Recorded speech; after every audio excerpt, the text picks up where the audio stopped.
You may not like his style. You may even question his attitude or his kind of person. But trust me, the kind of words that come out of Nnamdi Kanu's mouth is enough to haunt those that once used to mock him, that used to mock him. Trust me.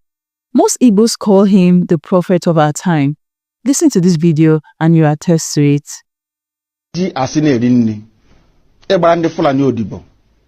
Nchiwu osote onye isi n'obodo Nigeria. Ọ mgbe m nọ n'ụlọ ikoni ka m ga-etinye ha n'aka akwụkwọ si ha agaghị m emezi Biafra ọzọ. Unu bịa ka mgbara unu odibo ka ndị ọzọ si agbara ha odibo. Ha yọrọ m njụ nsị na aga m ahapụ nwere onwe ha n'azọ. Kwee n'ihi ndị ya niile maka ọdịmma nke ha nwa na nke ụmụ ha ma nke ụmụ ha ga-abịa n'ihi na agwara m ha okwu m sị ha oge mgbe Zik a na-agwa Zik mgbe ọ na-ezike na akọwara Zik si ya na ebe ị na-aga n'ụzọ adịghị ya ọ na-efisi kpakakpaka mba ọ one Nigeria.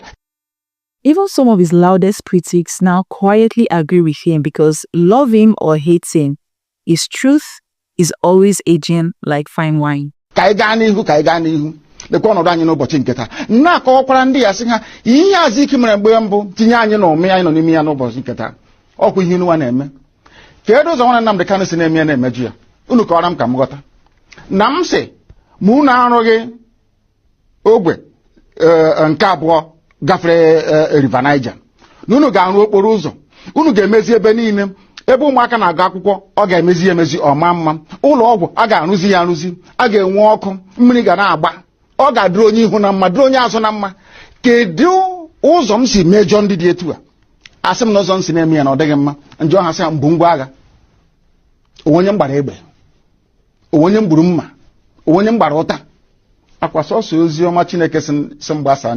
Let's be real. Nnamdi Kanu is no ordinary man. To many Igbos, he's a special gift.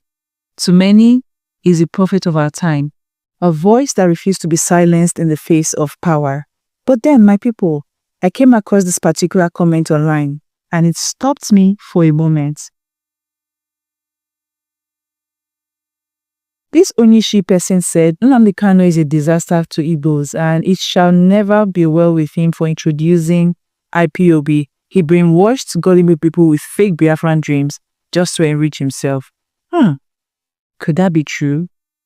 Let me know in the comment section. Do you think Nnamdi Kanu is actually a disaster to Ndi Igbo, or is a blessing, but many are just too blind to see it? Let's discuss in the comment section. This is Faith Kalu, and we'll see you in the next video.